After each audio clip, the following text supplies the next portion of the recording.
ሰላም ናችሁ? ዛሬ አንድ እጅግ በጣም የሚያስደንቅ የሰው ልጅ ከሰራቸው እጅግ በጣም አስደናቂ ነገር ከሆኑት መካከል አንዱን ነው የማወራቸው። አይኤስኤስ ኢንተርናሽናል ስፔስ ስቴሽን ወይም ደግሞ ዓለም አቀፉ የጠፈር ጣቢያ የሚባለው 357 ጫማ ወደ ጎን የሚረዝም ነው። ምን ማለት ነው? በሌላ አነጋገር አንድ የእግር ኳስ ሜዳ የሚያክል ነው። ወዳጆች፣ አንድ የእግር ኳስ ሜዳ የሚያክልን ነገር ስፔስ ላይ ኦርቢት ላይ ተገንብቷል። ይሄ ግዙፍ ስትራክቸር በመጠኑ በግዝፈቱ ማሱ ወደ 420,000 ኪሎ ግራም ይመዝናል። 420,000 ኪሎ ግራም ስፔስ ላይ ኦርቢት ላይ የሰው ልጅ ገንብቷል። መሬት ላይ በቀላሉ መገንባት ይቻላል። ምክንያቱም ግራቪቲ አለ። ኢንጂነሮች ትልልቅ ስትራክቸሮችን የሚገነቡት አንዱ በግራቪቲ አማካኝነት ነው። ግራቪቲ ሰፖርት ያደርጋቸዋል። ይሄ ኦርቢት ላይ 420,000 ኪሎ ግራም የሚመዝን አንድ የፉትቦል ፊልድ የሚያክል እጅግ በጣም ግዙፍ የሆነ ስትራክቸር ዊዛውት ግራቪቲ ወይም ደግሞ ማይክሮ ግራቪቲ ኦልሞስት ዜሮ ግራቪቲ ላይ ነው የተገነባው። which is በጣም በጣም በጣም ኤክስትሪምሊ ቻሌንጂንግ የሆነ ነገር ነው የተሰራው። ኦኬ 400 ኪሎ ሜትር አልቲቲዩድ ላይ ከመሬት 400 ኪሎ ሜትር ርቀት ላይ ነው ይሄ ነገር የተገነባው። እጅግ በጣም ግዙፍ ነው። እጅግ በጣም አስደናቂ ነገር ነው። ኦኬ ይሄ የሰው ልጅ ሁሉም ሰው ሊያውቀው የሚገባ ነገር ነው። 28,000 ኪሎ ሜትር በሰዓት ይበራል ይሄ ስትራክቸር። ይሄ ግዙፍ ስትራክቸር 400 ምናምን ሺህ ኪሎ ግራም የሚመዝን ስትራክቸር መሬትን 28,000 ኪሎ ሜትር በሰዓት ይበራል። ያ ማለት በየ90 ደቂቃው በየ1 ሰዓት ተኩሉ መሬትን አንድ ጊዜ ይዞራታል ማለት። በ24 ሰዓት ውስጥ 16 ጊዜ ሰንራይዝ አለ፣ 16 ጊዜ ሰንሴት አለ ማለት ነው። ዴይሊ በየ24 ሰዓቱ በየ16 ጊዜ ፀሐይ ትጠልቃለች፣ 16 ጊዜ ፀሐይ ትወጣለች ማለት። ጨለማ 16 ጊዜ ያሉ፣ ፀሐይ 16 ጊዜ ያሉ አስትሮናውቶች እዛ ስፔስ ስቴሽን ላይ ያሉት ማለት ነው። ይሄንን ስፔስ ስቴሽን ለመገንባት ወደ $160 ቢሊዮን ወጥቷል። 160 ቢሊዮን ዶላር ከኒ ኢማጂን። እጅግ በጣም በጣም የሚያስደንቅ ስትራክቸር ነው። ለምንድን ነው የተገነባው? እንዴት ነው የተገነባው የሚለውን በደንብ በዝርዝር በዚህ ፕሮግራም አወራችኋለሁ። ይህንን ቪዲዮ ቢያንስ 10 ደቂቃ ያክል ለማየት ሞክሩ። ምክንያቱም እነዚህ ትልልቅ ፕሮጀክቶች ናቸው። ማንሃታን ፕሮጀክት፣ አሁን አይኤስኤስ ኢንተርናሽናል ስፔስ ስቴሽን፣ የቻይና ግንብ ምናምን የሚባሉ ትልልቅ ፕሮጀክቶች አሉ የሰው ልጅ የሰራቸው። እነዚህ ሁሉም ሰው ሊያውቃቸው ይገባል። ሰው በጣም የሰው ልጅ እንደሚችል እኔም እንደሚችል እናንተም እንደምትችሉ በደንብ የሚያሳዩ ነገሮች ናቸው። በነገራችን ላይ በዚህ ክፍል 2 ከዚህ ቀጥሎ አይኤስኤስ እንዴት ቢልድ እንደተደረገ እንዴት እንደተገነባ አወራችኋለሁ። በክፍል 2 ደግሞ አይኤስኤስ ውስጥ ስፔስ ስቴሽን ውስጥ አስትሮናቶች ይኖራሉ። አት ታይም 7 የጠፈር ተመራማሪዎች ይኖራሉ። 7 ኦኬ። እነዚህ 7 የጠፈር ተመራማሪዎች የአንድ ቀን ውሏቸው ስፔስ ስቴሽን ላይ እጅግ በጣም የሚያስደንቅ ነው። እንዴት እንደሚውሉ፣ እንዴት እንደሚሰሩ፣ እንዴት እንደሚኖሩ በአጠቃላይ እጅግ በጣም አስደናቂ ነገር ነው። ይሄንን ስለዚህ ጉዳይ በክፍል 2 ልሰራላችሁ አስቤያለሁ። የምትፈልጉ ከሆነ የስ ብላችሁ ኮሜንት አድርጉልኝ። የዚህ ቤተሰብ ቻናል ቤተሰብ ካልሆናችሁ ሰብስክራይብ አድርጉ። ይሄን ቪዲዮ ላይክ አድርጉ፣ ሼር አድርጉ። ወደ ቪዲዮአችን እንሄድ። ተመልሰናል። ኦኬ ይሄን ኢንተርናሽናል ስፔስ ስቴሽን ዓለም አቀፍ የጠፈር ጣቢያ የመገንባት ሀሳቡ የመጣው ከኮልድ ዋር በኋላ ነው። ከፖስት ኮልድ ዋር ከ1990 ወዲህ ነው። ኦኬ ሶ አሜሪካና ሩሲያ በተለይ በስፔስ ኤክስፕሎሬሽን በጣም ኮምፒት ያደርጉ ነበረ እና ለምን ኮላብሬት አናደርግም፣ ስፔስ ስቴሽኑን ለመገንባት ለምን ኮላብሬት አናደርግም የሚል ሀሳቦች ይመጣሉ በአሜሪካና በሩሲያ መካከል ማለት ነው። ምክንያቱም ከ1990 ወዲያ ከ1947 እስከ 1990 ድረስ አሜሪካና ሩሲያ በጣም ፍጥጫ ውስጥ የነበሩ የፖለቲካ ፍጥጫ ውስጥ የነበሩበት ነው። ይሄ ኮልድ ዋር የሚባለው ማለት ቀዝቃዛው ጦርነት የሚባለው አሁን ተፋጠው ነው የከረሙት ረጅም ጊዜ ቀዝቃዛው ጦርነት። በኋላ ላይ ኮላቦሬት እናደርግ ተባለ። የፖለቲካ ቴንሽኑ ቀዝቀዝ ሲል ኮላቦሬት እናድርግ የሚል ሀሳብ አመጡ። አሜሪካ ፍሪደም ስፔስ ስቴሽን የሚባል ብላ ሀሳብ አቀረበች። ሩሲያም እንደዚሁ ሚር ስቴሽን ኤክስፒሪየንስ የሚል አቀረቡ። ኦኬ ሶ ስፔስ ስቴሽኑ ዝም ብሎ መገንባት ሳይሆን ግሎባል የሆነ ስፔስ ኤክስፕሎሬሽን ስፔስን ጥናት ለማድረግ ፍላጎት ነበረ። በተለይ የሪሰርች ጥናትና ምርምር ለማድረግ ኦኬ ቴክኖሎጂ ዴቨሎፕ ለማድረግ እንደዚሁም ደግሞ አጠቃላይ ለኢንተርናሽናል ኮኦፕሬሽን አጠቃላይ ጠቀሜታ ይኖረዋል በሚል ነው እንግዲህ ስፔስ ስቴሽኑ ለመገንባት ስምምነት ላይ የተደረሰው። ነገር ግን ዋናው ማሰብ ያለባችሁ ስፔስ ስቴሽኑ ለሪሰርች በጣም በጣም ጠቃሚ ነው። ዋናው ስራው ሪሰርች ነው፣ ጥናትና ምርምር ነው። እንዴት ነው ጥናትና ምርምር በጣም ጠቃሚ የሚሆነው ስፔስ ስቴሽን ላይ? እዚህ ምድር ላይ ጥናትና ምርምር አያደርጉም እንዴ ልትሉ ትችላላችሁ። የስ ኤግዛክትሊ፣ እዛ ጋር ነው ነጥቡ። ሰማይ ላይ፣ ጠፈር ላይ፣ ኦርቢት ላይ ማይክሮግራቪቲዋ በጣም ጠቃሚ ናት። ዜሮ ግራቪቲዋ ኦኬ፣ ለጥናትና ምርምር ዜሮ ግራቪቲዋ ለየት ያለ ኢንቫይሮንመንት ይፈጥርላቸዋል። ምክንያቱም ሴሎች እዛ ቢሄቭ የሚያደርጉት በተለየ መልኩ ነው። መሬት ላይ ቢሄቭ ከሚያደርጉት በተለየ ሴሎች ስፔስ ላይ ቢሄቭ የሚያደርጉት ይለያል። ያ ማለት ነው መሬት ላይ ጥናትና ምርምር ለተለያዩ ነገሮች፣ ለካንሰር ልትሉ ትችላላችሁ፣ ለኤችአይቪ መድኃኒት ሊሆን ይችላል፣ ሮቦቶች ለመስራት አሁን ለምሳሌ ሮቦት ለመገንባት የፕሮቶታይፑን ለመገንባት እዛ ኦርቢት ላይ በጣም ምቹ ነው። ግራቪቲው ዜሮ ስለሆነ በጣም ምቹ ነው። መሬት ላይ ለመስራት የማይቻሉ ጥናትና ምርምሮች ነገር ግን ኦርቢት ላይ ለመስራት በጣም ስለሚመች ነው። ማይክሮግራቪቲው ዜሮ ግራቪቲው በጣም ስለሚመች ነው። ኦኬ ሰው ለጥናትና ምርምር ነው። አንዳንድ የተሰሩ ጥናትና ምርምሮችንም እነግራቸዋለሁ። በዚህ መልኩ 15 ሀገራት ተስማሙ ማለት ነው። እነሱም እነማን ናቸው? አሜሪካ፣ ሩሲያ፣ ጃፓን እና የአውሮፓ ሀገራት ተስማሙ ማለት ነው። ስለዚህ ለሳይንቲፊክ በተለይ ለሳይንቲፊክ ሪሰርች ከፍተኛ ኒድ ስለነበረ፣ ለቴክኖሎጂካል ዴቨሎፕመንት ኒድ ስለነበረ የተለያዩ የቴክኖሎጂ ውጤቶችን እዛ ነው የሚሰሯቸው አሁንም ቢሆን። ኦኬ አሁን እንግዲህ ይሄ 357 ጫማ የሚረዝመው አንድ እግር ኳስ ሜዳ የሚያክለው ግዙፍ ስትራክቸር 420,000 ኪሎ ግራም የሚመዝነው ግዙፍ ስትራክቸር ኦርቢት ላይ ለመገንባት በጣም አዳጋች ነው። ስለዚህ ሞጁላር ኮንሰፕት የሚል ነገር መጣ። ሞጁላር ኮንሰፕት ማለት እያንዳንዱ የስፔስ ስቴሽኑ ክፍል መሬት ላይ እየተገነባ ከዛ በኋላ በሸትሎች ሸትል ማለት ታክሲ ማለት ነው፣ ወደ ላይ የሚወነጨፉት ሸትሎች አሉ። በእነሱ ሸትል አማካኝነት በመውሰድ እዛ ስፔስ ስቴሽን ላይ ወይም ደግሞ እዛ ኦርቢት ላይ እንዲገነባ ማድረግ ወይም ደግሞ እንዲስተካካ ማድረግ፣ አሴምብል እየተደረገ መጨረሻ ላይ ያ ግዙፍ የሆነውን ስትራክቸር መፍጠር ነው። ስለዚህ የአይኤስኤስ የመገንባት ሂደት የተጀመረው 1998 ነው እንደ አውሮፓ አቆጣጠር። ኦኬ 1998 ነው የተጀመረው። የመጀመሪያዋ ሞጁል ዛሪያ ትባላለች ወይም ደግሞ ሳንራይዝ ይባላል። የሩሲያ ኮንትሪቢዩሽን ነው። ሩሲያ ናት ይህን ዛሪያ ሞጁል የሰጠችው። ኦኬ ስፔስ ስቴሽኑ የመጀመሪያው ኤሌመንት የመጀመሪያው ኮሩ ዛሪያ ነው የምትባለው። ሰንራይዝ ትባላል። ሞጁል ናት። በራሳቸው ፕሉቶን የምትባል ሸትል አለ የሩሲያ። ቀጥሎ እነግራቸዋለሁ። በእሷ ተወንጭፋ ወጣች። ታክሲ ነው በቃ። ሸትል ማለት ታክሲ ማለት ተሸክሟት ሄደ። እዛ ኦርቢት ሲደርስ ኦርቢት ላይ ለቀቃት። ከዛ ራሷ ትሽከረክራለች ማለት ነው። ኦርቢት ታደርጋለች ማለት ነው። ዛሪያ ኢኒሻል ፓወር፣ ፕሮፖልሽን እና ናቪጌሽን ካፓቢሊቲ ያላት ናት። ምክንያቱም ከአሁን በኋላ ዛሪያ ላይ ነው ያ ሁሉ ግዙፍ ነገር መጨረሻ ላይ ዛሪያ ላይ ነው የሚጣበቀው። ሄዶ ኮኔክት አድርግና ዛሪያ ኮር ናት። እሷ ናት የጎተተች የኦርቢት የምታደርገው የጎተተች የምታሽከረክረው ዛሪያ ናት። ራሷን የቻለች ሰልፍ ሰፊሽንት ስፔስ ሺፕ ናት። ኢኒሻል ፓወር ማለት ዛሪያ እንደ ጃያንት ባትሪ እንደ ሶላር ቻርጀር አክት ታደርጋለች። ኦኬ በነገራችን ላይ ስለዚህ የራሷ የሆነ ሶላር ፓነል አላ። ሶላር ፓነል ማለት ከፀሐይ ብርሃን ተሰበስብና ወደ ኤሌክትሪሲቲ ትለውጣለች። ኤሌክትሪሲቲው እዛ ዛሪያ ውስጥ መብራት እንዲኖር፣ ኮምፒውተሮች እንዲበሩ ወዘተ ማድረግ የምትችል ናት። ኢኒሻል ፓወር ማለት የኤሌክትሪክ ኃይል አላት ማለት ነው። ለስፔስ ስቴሽኑ የመጀመሪያው ፓወር የምትሰጠው እሷ ናት። ፕሮፖልሽን ማለት ነው። ኢንጂኖች አሏት ዛሪያ። ኦኬ ኢንጂኖች አሏት እና እንደዚሁም ደግሞ ትራስተር አላት፣ ሮኬት አላት ማለት እየገፋ የሚወስዳት ማለት ነው። ኦርቢት ላይ እየገፋ ይወስዳታል ማለት ነው። ስለዚህ ኦርቢት ታደርጋለች፣ መሬትን ኦርቢት ታደርጋለች ማለት ነው። ናቪጌሽን እንደዚሁ ከአሁን በኋላ በዛሪያ ዙሪያ ነው እያንዳንዱ የስፔስ ስቴሽኑ የተለያዩ ሞጁሎች የሚጣበቁት ወይም ደግሞ ዋና ኮሯ እሷ ናት። ስለዚህ የት አካባቢ እንዳለች ታውቃለች። ዛሪያ የምትባለው ሞጁል ጂፒኤስ አላት። የስፔስ ስቴሽኑ ብሬን ናት። የስፔስ ስቴሽኑ የጠፈር ጣቢያው ብሬን ናት። የቱ ጋር እንዳለች 400 ኪሎ ሜትር አልቲቲዩድ ላይ እንዳለች ከመሬት ታውቃለች እና እንዴት ኦርቢት እንደምታደርግ ታውቃለች። ለምንድን ነው ኦርቢት የሚያደርጉት? ኦኬ ለምንድን ነው ኦርቢት የሚያደርገው? ኦርቢት መሬትን ለምንድን ነው 28,000 ኪሎ ሜትር በሰዓት የሚበራው? ለምን? እንዳይወድቅ የአትሞስፌር ግራቪቲ እንዳይስበው የመሬት ግራቪቲ ስቦ እንዳይጥለው በኃይል መሽከርከር አለበት።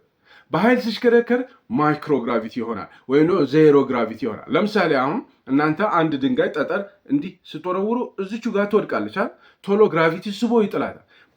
በኃይል ስትወረውሩስ ብዙ ይሄዳል፣ ድንጋዩ ብዙ ይሄዳል። ነገር ግን ወደ መሬት ይወድቃል። በጣም ብዙ ርቀት ሄዶ ማለት። ልክ እንደዛም ዛሪያ በኃይል ትገፋለች ማለት። በኃይል ስትገፋ ምን ያደርጋል? ከርቭ ስለሆነች መሬት ክብ አይደለች፣ እንዲህ ትዞራለች። ሲዞር አሁንም እዚህ ጋር ሲደርስ በኃይል ይገፋል። ስለዚህ ይሄ ኦርቢት ያደርጋል ማለት። ኦርቢት ያደረገ ማለት ያ ድንጋዩ ባህል ወርውራችሁት በጣም ብዙ ሄዶ ይወድቅ ነበራል። አሁን ግን ዛሪያ ስላለች የገፋች ፕሮፖርሽን ስላላት የራሷ ሮኬት አላት፣ ይገፋታል። ሲገፋት ይወረውራታል ማለት። ሲወረውራት ትዞራለች። አሁንም ይገፋታል፣ ትዞራለች ማለት። ከዛ በኋላ በቃ መዞር በጣም ትዞራለች። 28000 ኪሎ ሜትር በሰዓት ትዞራለች። ግራቪቲ ስቦ አይጥላትም ማለት ነው። ከዛ ዛሪያ ሄዳ ኦርቢት ማድረግ ጀመረች ማለት። ብቻዋን ኦርቢት ማድረግ ጀመረች። 28000 ኪሎ ሜትር በሰዓት እዛ ኦርቢት ላይ 400 ኪሎ ሜትር ላይ ትዞራለች ማለት። ከሳምንታት በኋላ ዩኒቲ ሞጁል የሚባል አሜሪካ ላውንች አደረገች ኤንድ ሄዶ ከዛሪያ ጋር ኮኔክት አደረጉ። ከዛሪያ ጋር ኦልሬዲ ዛሪያ የሩሲያ አለ። አሁን ዩኒቲ ሞጁል የአሜሪካ ሄዳ ኮኔክት ተደራረጉ። አሁን ኮኔክት ሲደራረጉ ይሄ የመጀመሪያው የአሜሪካና የሩሲያ በጠፈር ላይ በትልቅ ፕሮጀክት ላይ ዩናይት ያደረጉበት ነው። ትልቅ ምልክት ነው። ኦኬ፣ ትልቅ ምልክት ነው። አሜሪካና ሩሲያ እዚህ አሁን ለእኛ በሲኤንኤን በምናምን ሊባሉ ነው፣ ሊጋደሉ ነው ወዘተ እንሰማለን። እዛ ግን በጣም ኮላቦሬት አድርገው ነው የሚሰሩት። አሁንም ቢሆን የሩሲያ አስትሮናቶች እና የአሜሪካ አስትሮናቶች አንድ ላይ ተቃቅፈው ሪሰርች ሲሰሩ ነው የሚውሉት። ኦኬ ሶ የእቺ ዛሪያ እና ዩኒቲ ሞጁል እንዴት ነው ኮኔክት ያደረጉት? አሜዚንግ ነው፣ እጅግ በጣም አሜዚንግ ነው። ምክንያቱም ዛሪያ 28000 ኪሎ ሜትር በሰዓት ትበራለች።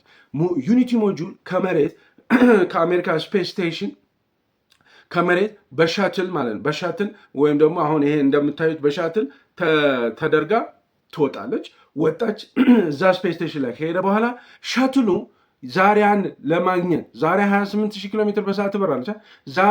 ከዛሪያ ጋር ኮፕ አፕ ለማድረግ ሸትሉ 28000 ኪሎ ሜትር በሰዓት እሱም መሽከርከር አለበት፣ መድረስ አለበት ማለት መድረስ 12 ቀን ነው የፈጀበት። 12 ቀን በኋላ ከደረሰ ደረሰ።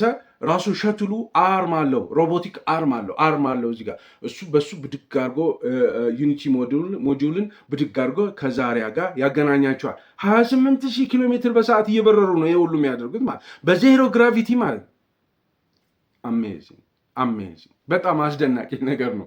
ኦኬ እንግዲህ ኢንተርናሽናል ስፔስ ስቴሽን እነዚህ ሁለቱ ዛሪያና ዩኒቲ ሞጁል ኮኔክት ሲያደርጉ የመጀመሪያው በዓለም አቀፍ ደረጃ የተደረገ ኮኔክሽን። አይኤስኤስ ማለት ኢንተርናሽናል ስፔስ ስቴሽን ማለት ተንሳፋፊ ላቦራቶሪ ማለት ነው። ሪሰርች ነው የሚሰራው እዛ። ኢምፖርታንት የሆኑ ሪሰርቾች ይሰራሉ። ሞጁላር ቤዝድ ነው። ሞጁላር ቤዝድ ማለት የስፔስ ስቴሽኑ የተለያዩ ክፍል እዚሁ መሬት ላይ እየተሰራ እዛ ስፔስ ላይ ሄዶ ኮኔክት ማድረግ ነው። ሩሲያ፣ አሜሪካ፣ ጃፓን፣ አውሮፓ እና ካናዳ ናቸው። ኦኬ ኮንስትራክሽን የተጀመረው ቅድም እንዳልኳቸው 1998 ነው። የሩሲያ ፕሮቶን ሮኬቶች አሉ፣ ሶዩዝ የሚባሉ ሮኬቶች አሉ። እነዚህ ሮኬቶች እነዚህ ሞጁሎች ይዘው የሚሄዱ ማለት ነው። ኦኬ ይዘው ይሄዳሉ። ሻትሎች ታክሲዎች ናቸው፣ ትራንስፖርተሮች ናቸው። ስለዚህ እነዚህን ሞጁሎች ይዘው ይሄዳሉ። ኦርቢት ላይ ዛሪያና ዩኒቲ ሞጁል ኮኔክት አድርገዋል። ሬስት ኦፍ ሞጁልስ እንደዚህ በፕሮቶን ሩሲያ ፕሮቶን የሚባል እና ሶዩዝ የሚባል ሮኬቶች አሉ። እነዚህ ሞጁሎች እየተተኮሰ ወስዶ እዛ ኮኔክት የሚያደርገው። አሜሪካ ደግሞ ሻትል አላት። በኋላ ላይ ድራጎን የስፔስ ኤክስ ድራጎን የሚባለው እሱ እየወሰደ ኮኔክት ያደርጋቸዋል። አሜሪካ ስፔስ ሻትል አላት። ሩሲያ ደግሞ ሶዩዝ የሚባልና ፕሮቶን የሚባል ሮኬቶች አሏቸው ማለት ነው። ሞጁሎች ሴፓሬትሊ ነው ላውንች የተደረጉት። ቅድም እንዳልኳችሁ ዛሪያ ናት መጀመሪያ የወጣችው። ዛሪያ የምትባለዋ የሩሲያ መጀመሪያ ወጣች። በማን ነው? በፕሮቶን ሮኬት ተተኩሳ ነው የወጣችው። ከዛ በኋላ መሬትን ኦርቢት ማድረግ ጀመረች ኢንዲፔንደንትሊ። ከዛ ዩኒቲ ኖድ ነው። ዩኒቲ ሞጁል ማለት ኖድ ነው። ኖድ ማለት ኮኔክተር ማለት። ሄዶ ከዛሪያ ጋር ዩኒቲ ኖድ ከዛሪያ ጋር ኮኔክት ሲያደርግ ኦኬ፣ ከዛ በኋላ ለሚመጡት ኮኔክት ማድረጊያ ማለት ለምሳሌ ቻርጀር አላቸው አይደለ? የስልክ ቻርጀሩ መቀበያው አለ፣ መቀበያው ኮኔክተሩ እንደዛ አይነት ማለት ናት ዩኒቲ ሞጁል የምትባለዋ። ሌሎች ቀጥሎ የሚመጡ ሞጁሎች መጥተው እሷ ላይ እንዲሰኩ የአሜሪካ ፓርት ማለት ነው እንዲሰኩ የሚያደርግ ነው። ይሄ ዲሴምበር 4 1998 ነው አሜሪካ ላውንች ያደረገችው። ከዛ በኋላ ዘብዜዳ የሚባል ሰርቪስ ሞጁል ማለት የሩሲያ ማለት ነው ጁላይ 12 2022 ነው 2000 ላይ ነው ይቅርታ፣ ጁላይ 12 2000 ላይ ነው የወጣችው ላውንች የተደረገችው። እቺ ዘብዜዳ የምትባለዋ ሊቪንግ ኳርተር ናት። ሊቪንግ ኳርተር ለኤርሊ ክሩዝ የመጀመሪያዎቹ አስትሮናውቶች መኖሪያ የምትሆን ናት እና ሄዳ በፕሮቶ ሮኬት ላውንች ተደረገች፣ ሄደች፣ እዛ ኮኔክት አደረገች። አብዛኛው የሩሲያ ሮኬቶች ማነው የሩሲያ ሞጁሎች ኦቶኖሚስሊ ዶክድ ናቸው። ኦቶኖሚስሊ በራሳቸው ነው ሄዶ ኮኔክት የሚደራረጉት። የአሜሪካ ግን አብዛኛዎቹ በሮቦቲክ አርም ነው። ካናዳ አርም 2 የሚባል አለ። እንደዚሁም ደግሞ ሸትል ይዟቸው የሚሄደው ሸትል የራሱ አርም አለው። አርሙ ብድግ አድርጎ ወስዶ ነው የሚያገናኛቸው። የሩሲያ ሞጁሎች ግን ራሳቸው ሄደው ነው ኮኔክት የሚያደርጉት። ራሳቸው ኦቶኖሚስሊ ሄዶ ዶክ ያደርጋሉ ማለት ነው። ዴስቲኒ ላብራቶሪ ዴስቲኒ የሚባል ሞጁል አለ። ይሄ ደግሞ ላብራቶሪ ነው። ላብራቶሪ ማለት ሳይንቲስቶቹ አስትሮናቶቹ ጥናትና ምርምር የሚያደርጉበት ነው። የቅድሙ መኖሪያ ነው፣ ሊቪንግ ኳርተር ነው አይደለ? ዘብዜዳ ሊቪንግ ኳርተር ነው። ኦኬ፣ ሰርቪስ ሞጁል ነው። ሊቪንግ ኳርተር ማለት እዚህኛው ክፍል ይኖራሉ፣ ይተኛሉ ማለት ነው ሳይንቲስቶች። ዘብዜዳ ማነው ዴስቲኒ ሞጁል ላይ ሄደው ደግሞ ላብራቶሪ ነው፣ እዛ ጥናትና ምርምር ያደርጋሉ ማለት ነው። ይሄ የአሜሪካ ፕራይመሪ ሪሰርች ላብራቶሪ ነው። በስፔስ ሻትል ነው ተወንጭፎ ሄደው STS 98 በምትባል ስፔስ ሻትል አትላንቲስ በምትባል ሻትል ነው የተወሰደው ማለት ነው። ከዛ ካናዳ አርም 2 የሚባላል የካናዳ ነው። ይሄ ነው ካናዳውያን ናቸው ላውንች ያደረጉት በአፕሪል 19 2021 ነው። ይሄ ሮቦቲክ አርም ሙሉ ለሙሉ ስፔስ ስቴሽኑ ላይ የሚቀመጥ 17 ሜትር ርዝመት ያለው ሮቦቲክ አርም። ቅድም ሮቦቲክ አርም ያልኳችሁ ሸትሎቹ ይዘውት የሚሄዱ ታክሲዎች ያሏቸው ሮቦቲክ አርም ናት። ትንሽ ናት፣ ለራሷ የምትሆን ከጀርባዋ ላይ አንስታ እንደዚህ የምታጣብቅ ናት። ይሄ ግን ካናዳ አርም 2 ግን የራሱ የስፔስ ስቴሽኑ አርም ግዙፍ ነው። ሙሉውን የስፔስ ስቴሽኑን ሙሉውን እጁን እንደዚህ እያደረገ የሚፈለገውን ነገር የተለያዩ ነገሮችን ይሰራል። ቀጥሎ ነግራቸዋል። ኦኬ፣ በስፔስ ሻትል ኢንዴቨር በምትባል STS 100 በምትባል ነው ሄደው። ስለዚህ ይሄ ሮቦቲክ አርም ተሸክሞ ሄደ። ሸትሉ የራሱ አርም አለው። አርሙን ብድግ አድርጎ ሄዶ ከስፔስ ስቴሽኑ ጋር አጣበቀው ማለት ነው። ኦኬ፣ አሁን ስፔስ ስቴሽኑ የራሱ አርም አለው ማለት የራሱ እጅ አለው ማለት የተለያዩ ስራዎችን ለመስራት የሚያስችለው። ከዛ ፒርስ የሚባል የሩሲያ ዶኪንግ ኮምፓርትመንት። ዶኪንግ ማለት የተለያዩ ኤርሎኮች፣ ኤርሎክ ማለት ነው። ኤርሎክ ማለት ስፔስ አስትሮናውቶች የሚወጡበት ወጥተው ወደ ውጭ ወጥተው ስፔስ ወክ አድርገው ስራ የሚሰሩበት ከዛ በኋላ ተመልሰው የሚገቡበት ማለት ነው። ኤርሎክ ማለት እንደዛ ዶክ የሚያደርግ ዶክ ማለት የሚያገናኝ ኮኔክተር በሉት። ኮኔክተር እሱ ነው፣ የሩሲያ ነው። ሄዶ በዚህ አይነት መልኩ 6ኛ ተጣበቀ ማለት ነው። በዚህ አይነት መልኩ 7 8 9 10 11 12 13 14 15 16 17 18 ሞጁሎች በእንዲህ አይነት መልኩ በተለያየ ጊዜ በጣም ከፍተኛ ጥናትና ምርምር እየተደረገ ፕላን እየተደረገ በሻትሎች በፕሮቶን በሶዩዝ በሚባሉ ሮኬቶች እየተወነጨፉ እየሄዱ ከነዛ ነገሮች ጋር ከዛ ቀድሞ ከሄዱ ሞጁሎች ጋር መጣበቅ ጀመረ ማለት ነው። 18 ሞጁሎች 18ቱም ላወራቸው አልችልም፣ ምክንያቱም ጊዜ የለን። ኦኬ፣ በዚህ አይነት መልኩ ስፔስ ስቴሽኑ ቀስ በቀስ ለ20 ዓመታት ካን ዩ ኢማጂን ይህን ስራ ለመስራት 20 ዓመታት ነው የፈጀው። ለ20 ዓመታት በዚህ አይነት መልኩ ሲገነባ ሞጁላር ቤዝድ በሆነ መልኩ ሲገነባ ቆየ ማለት ነው። ሌላ ትረስ ስትራክቸር አለ። ትረስ ስትራክቸር ማለት የሶላር አሬይስ አሉት አይደለ? እንደምታዩት ብልጭ የሚያብለጨልጩ የሚመስሉ የሶላር ፓነሎች አሉ። እነሱም ሶላር ፓነሎችም እንደዚሁ ከ2000 በተለይ ከ2000 ወዲህ የተገነቡ ናቸው። እንደዚሁም ራዲያተር ተገንብቶለታል ወዘተ ወዘተ። ከሞጁሎች ውጪ የተለያዩ ሶላር አሬይስ፣ ሶላር ፓነልና ራዲያተሮች ተገንብቶለታል ማለት ነው። አሁን እንግዲህ ተወነጨፈ፣ ሄደ፣ ተጣበቀ ምናምን ያልኳቸው እጅግ በጣም ግዙፍ ናቸው እያንዳንዱ ሞጁል። በጣም ሄቪ ናቸው ሞጁሎቹ። ለምሳሌ ዴስቲኒ ላቦራቶሪ ሞጁል ወደ 14500 ኪሎ ግራም ነው። 14500 ኪሎ ግራም ሸትሉ ይዞ ተሸክሞ ሄዶ ከዛ በእጁ ብድግ አድርጎ ሲያስቀምጥ ዝም ብሎ የሆነች ላባ ነው የሚመስለው ስታዩ፣ ግን 14500 ኪሎ ግራም ያህል ይመዝናል። ሃርሞኒ ኖድ የሚባለው 14000 ኪሎ ግራም ነው። ትራንኩሊቲ ኖድ የሚባለው ወደ 14500 ነው። ኩዌስት ኤርሎክ የሚባለው 6000 ኪሎ ግራም። በጣም ሄቪ ናቸው ማለት። እነዚህ ሄቪ የሆኑ በዚህ ደረጃ ሄቪ የሆኑ ነገሮች እንደምታዩ ስፔስ ላይ እንደዚህ ብድግ አድርጎ አርም እንደዚህ ሲያደርጉ አስትሮናቶች ወክ ሲያደርጉ ስፔስ ወክ ሲያደርጉ፣ ስፔስ ወክ ማለት በጣም ጉልበት የሚፈልግ ነገር ነው። በነገራችን ላይ እነዚህ አስትሮናቶች እንዴት እንደሚኖሩ ስፔስ ላይ የአንድ ቀን ውሏቸው ምን እንደሚመስል በክፍል 2 ሰራላችኋለሁ።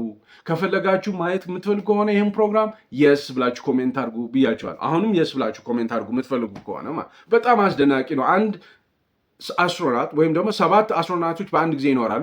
እነዚህ አስትሮናቶች እንዴት በአንድ ቀን እንደሚያሳልፉ በጣም በጣም አሜዚንግ ነው።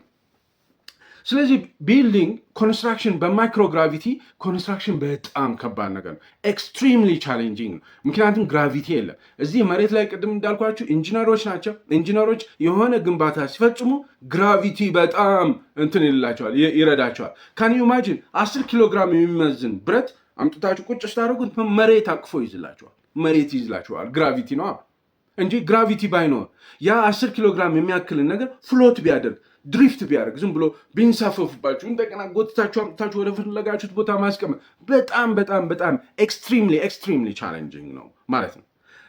አስትሮናቶች እንግዲህ በጣም ብዙ ስራ ይሰራሉ እዛ ውስጥ። እነሱን በክፍል 2 አወራቸዋል።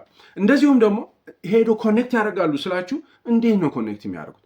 ኮኔክት በሚሊሜትር ፕሪሲሽን ነው ኮኔክት የሚያደርጉት። ምንም አይነት ስህተት መፈጸም የለበትም። አንዱ ሞጁልና ሌላኛው ሞጁል ሲገናኝ 100% ነው ኮኔክት ማድረግ ያለባቸው። ኦኬ 100% ማለት እና 14500 ኪሎ ግራም የሚመዝንና ለምሳሌ ዴስቲኒ ላቦራቶሪ ሞጁልና ዛሪያ የምትባለው የመጀመሪያ ሞጁል ሲገናኙ ምን ማለት ነው? ዛሪያ ብቻዋን 19300 ኪሎ ግራም ትመዝናለች። ዴስቲኒ ላቦራቶሪ ሞጁል ወደ 14500 ኪሎ ግራም ይመዝናል። እነዚህን ሁለቱ በሚሊሜትር ፕሪሲሽን ማገናኘት ማለት በማይክሮግራቪቲ እጅግ በጣም አስደናቂ ነገር ነው። ሌላው በጣም የሚያስደንቀው ነገር ወዳጆቼ አስትሮናውቶች በስፔስ ስቴሽኑ በአጠቃላይ በ28000 ኪሎ ሜትር በሰዓት በሚበርበት ጊዜ 2 በጣም ኤክስትሪም የሆኑ ዌዘሮችን ያስተናግዳል። አንድ -156.7 ዲግሪ ሴልሺየስ ይሆናል። እጅግ በጣም ቀዝቃዛ ይሆናል ማታ ሲሆን 16 ጊዜ ፀሐይ ይሆናል፣ 16 ጊዜ ጨለማ ይሆናል ብያቸዋለሁ። ምክንያቱም 28000 ኪሎ ሜትር በሰዓት ስለሚበር በየ90 ደቂቃው መሬትን አንዴ ስለሚዞራት ምን ማለት ነው? 16 ጊዜ ፀሐይ ትወጣለች፣ 16 ጊዜ ፀሐይ ትጠልቃለች ማለት ነው። 16 ጊዜ ፀሐይ ስትጠልቅ ጨለማ ነው ማለት። ጨለማ ማለት ምን ማለት ነው? -156.7 ዲግሪ ሴልሺየስ ነው ማለት። እጅግ በጣም ቀዝቃዛ ነው ማለት 16 ጊዜ በ24 ሰዓት ውስጥ ካን ኢማጂን በ24 ሰዓት ውስጥ -156.7 ዲግሪ ሴልሺየስ ይሆናል። እጅግ በጣም ቀዝቃዛ ይሆናል። ከዛ ደግሞ 16 ጊዜ ደግሞ ፀሐይ ይሆናል ማለት። ፀሐይ ሲወጣ እጅግ በጣም ፓወርፉል ነው ፀሐዩ። 121 ዲግሪ ሴልሺየስ ነው የሚሆን። ይህንን የሚፈራረቅ በየ90 ደቂቃው በየ90 ደቂቃ ያህል -157 ዲግሪ ሴልሺየስ ውስጥ ኩርምት የሚያደርግ ጭምድድ የሚያደርግ ቅዝቃዜ ውስጥ ከ1 ሰዓት ተኩል በኋላ ደግሞ 121 ዲግሪ ሴልሺየስ እጅግ በጣም ከባድ የሆነ ሰንላይት ያገኘዋል ማለት ነው። እንዲህ አይነት ከባድ ቴምፕሬቸር ላይ እጅግ በጣም ከባድ ቴምፕሬቸር ላይ እነዚህ አስትሮናውቶች እነዚህ ሞጁሎች እየተገናኙ ነው ኮኔክት የተገነባው በእንዲህ አይነት መልኩ ነው። በጣም አስደናቂ ነገር ነው እና እንዴት ነው -157 ዲግሪ ሴልሺየስ እና ደግሞ 121 ዲግሪ ሴልሺየስ እንዴት ቻሉት ብትሉ ስፔስ ሹት ያደርጋሉ። አስትሮናውቶች ስፔስ ሹት ያደርጋሉ። ስፔስ ሹት ማለት ራሱን የቻለ ሌላ ቴክኖሎጂ ነው። ራሱን የቻለ በጣም ከፍተኛ ተርማል ሬዲዬሽን መከላከል የሚችል እና ደግሞ የመሬትን አየር ሚሚክ የሚያደርግ ነው። እዛ ውስጥ ከሆናችሁ ልክ መሬት ላይ እንዳላችሁ አይነት ነው ብሪዝ የምታደርጉት። አየሩ ቅዝቃዜው ያንን ቴምፕሬቸር ይከላከላል፣ ያንን ቅዝቃዜ ይከላከላል ስፔስ ሱቱ። እሱ ራሱ ሌላ በጣም የተለየ ነው እና የራሱ የሆነ ላይፍ ሰፖርት ሲስተም አለ። ላይፍ ሰፖርት ሲስተም ማለት መሬት ላይ ያለውን ህይወት ሚሚክ ያደርጋል። እዛ ኦርቢት ላይ ሆናችሁ ልክ መሬት ላይ እንዳለ ኦክሲጅን እንትን ትላላችሁ፣ ኦክሲጅን ትስባላችሁ፣ ብሪዝ ታደርጋላችሁ።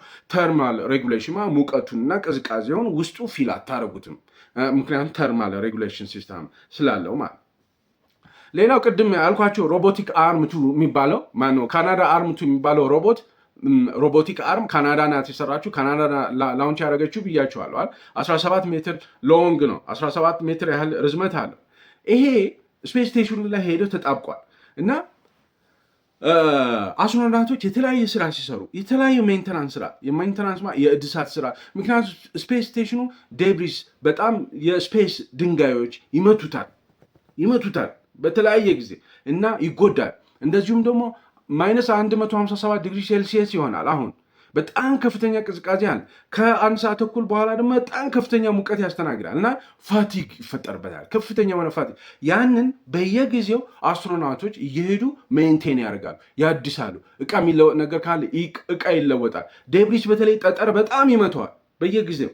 ስለዚህ ያንን ለማድረግ የተለያየ ስራ እንዲሰራላቸው ይሄ ካናዳ ሮቦት አርም እንደዚህ እየሄደ በሙሉ በስቴሽኑ ላይ የተለያዩ ኢኩዊፕመንቶችን ያቀብላቸዋል። ለነዚህ ስፔስ ወክ እያደርጉ ለአስትሮናውቶች ማለት በእንዲህ አይነት መልኩ ሙሉ ስፔስ ስቴሽኑ በተለያየ ጊዜ እድሳት ያደርጋሉ እና የተለያዩ ሰፕላይስ የተለያዩ ኢኩዊፕመንቶችን ያቀብላል ሮቦቲክ አርሙ ማለት። ሮቦቲክ አርሙ በጣም ከፍተኛ ሚና የሚጫወት ነው። እንደዚሁም ደግሞ ከስር ከመሬት የተለያየ ጊዜ ለምሳሌ አስትሮናውቶች በተለያየ ጊዜ በየ6 ወሩ ሊሆን ይችላል፣ በየ3 ወሩ ሊሆን ይለዋወጣሉ። በሺፍት ነው የሚሰሩት። 6 ወር ይሰሩና ይወርዳሉ፣ ሌሎች ይሄዳሉ ማለት። በሚሄዱበት ግን ስፔስ ክራፍት ነው ሻትል ነው የሚያመጣቸው አስትሮናውቶች።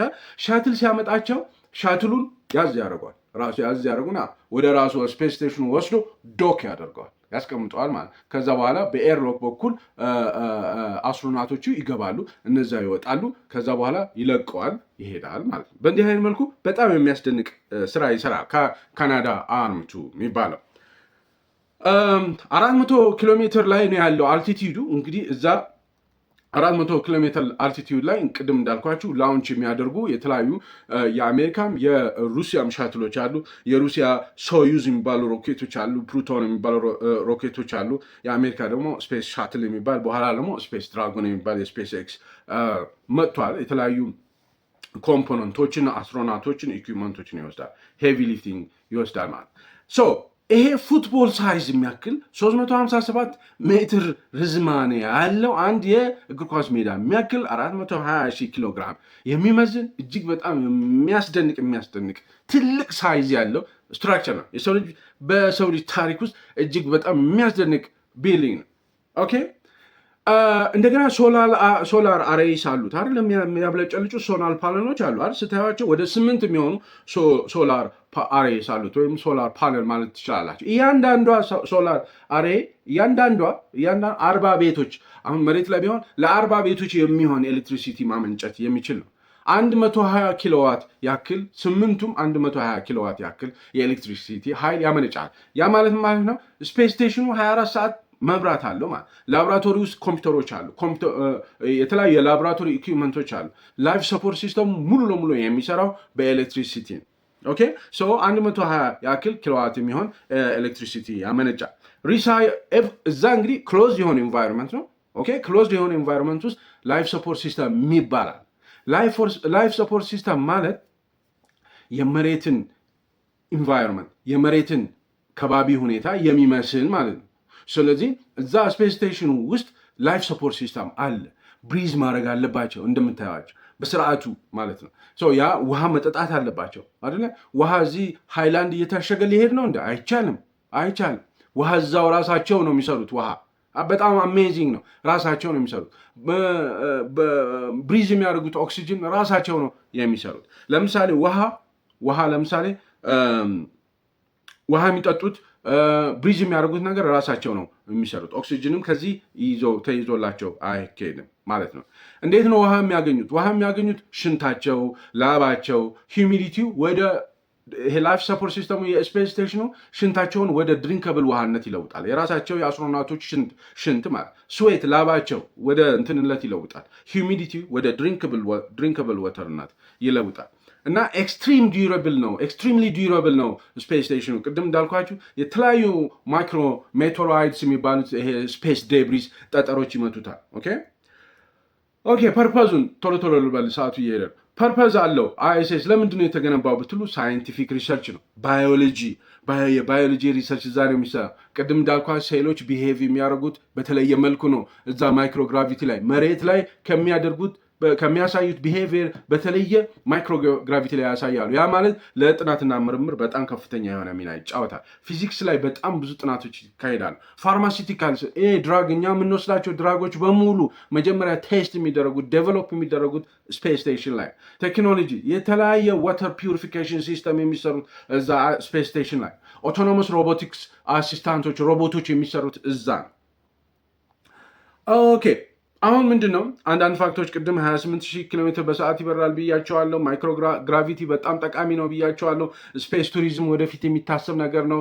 ይሄ ነገር እየተለማመዱ ሄደው በኋላ ላይ ስፔስ ቱሪዝም የሚባል ሁሉም ሰው እየሄደ የሚጎበኝበት ሁኔታ ለማመቻቸትም በዛው እግረ መንገድ ያጠናሉ። ከዛ ወደ ማርስም ለመሄድ ይፈልጋሉ። ምን ያህል ሰው ይችላል ይህን ፋቲግ ለብቸኝነት 6 ወር 7 ወር አስትሮናውቶች ከቤተሰቦቻቸው ውጭ ሆነው መኖር ይችላሉ። ቦን ዴንሲቲ ሉዝ ያደርጋሉ ማለት አጥንታቸው በጣም እየሳሳ ይሄዳል። ይሄንን እያጠኑ ወደ ማርስ መሄድ ይቻላል ወይ የሚለውን ጎን ለጎን ያጠናሉ። አሁን እንግዲህ ኮስት ኦፍ ኮንስትራክሽን ምን ያህል ማን ነው ይሄ ሁሉ ወጪ ያወጣው? 160 ቢሊዮን አካባቢ ወጪ ወጥቶለታል። በየአመቱ ለማደስ ከ3 እስከ 4 ቢሊዮን ዶላር ይወጣል። ኦኬ ይሄ ስፔስ ስቴሽን ማን ያወጣው? 15 የሚሆኑ ሀገራት አሉ ብያቸዋል። ከነዛ ውስጥ አሜሪካ ትልቁን ወጪ አውጥታለች። 100 ቢሊዮን ዶላር ያክል አውጥታለች። ሩሲያ ሮስኮስሞስ ይባላል። በነገራችን ላይ የሩሲያ የስፔስ ስቴሽን ሮስኮስሞስ ይባላል፣ ናሳ እንደማለት። ወደ 12 ቢሊዮን አካባቢ ወይም ከ12 እስከ 15 ቢሊዮን አካባቢ ያህል ዶላር ወጪ ወጥተዋል ለዚህ ለስፔስ ስቴሽን በሩሲያ ብቻ። አውሮፓ 5 ቢሊዮን ያክል አውጥተዋል። ጃፓን ወደ 5 ቢሊዮን አውጥተዋል። ካናዳ 1.3 ያክል ቢሊዮን ያህል አውጥተዋል ማለት ነው። ይህን ይመስላል። ስፔስ ስቴሽኑ በ2030 ግን ኤክስፓየር ያደርጋል። ኦኬ 2030 ላይ ኤክስፓየር ያደርጋል። እዛው አትሞስፌር ላይ እንዲቃጠል ይደረጋል። የአትሞስፌር ላይ ሲቃጠል ያልተቃጠለው ደግሞ ወደ መሬት እንዲወድቅ ይደረጋል። በ2030 ያበቃለታል ማለት 150 ቢሊዮን ዶላር የወጣለት ወጪ 25 ዓመታት ያህል ካገለገለ በኋላ በ2030 ሙሉ ለሙሉ ዲስትሮይ ይደረጋል። ኦኬ ይህን ይመስላል። የተከበራችሁ ወዳጆቼ እስካሁን ድረስ ከቆያችሁ 5 በሉና ኮሜንት አድርጉ። እስካሁን ድረስ በመቆየታችሁ እጅግ በጣም አድርጌ አመሰግናችኋለሁ። እናንተን በተለየ አመሰግናችኋለሁ። እንደዚሁም ደግሞ የዚህ ቻናል ቤተሰብ ካሉላችሁ ሰብስክራይብ አድርጉ፣ ላይክ አድርጉ፣ ቪዲዮን ሼር አድርጉ። በጣም አመሰግናለሁ። በሌላ ፕሮግራም እንገናኝ። ቻው።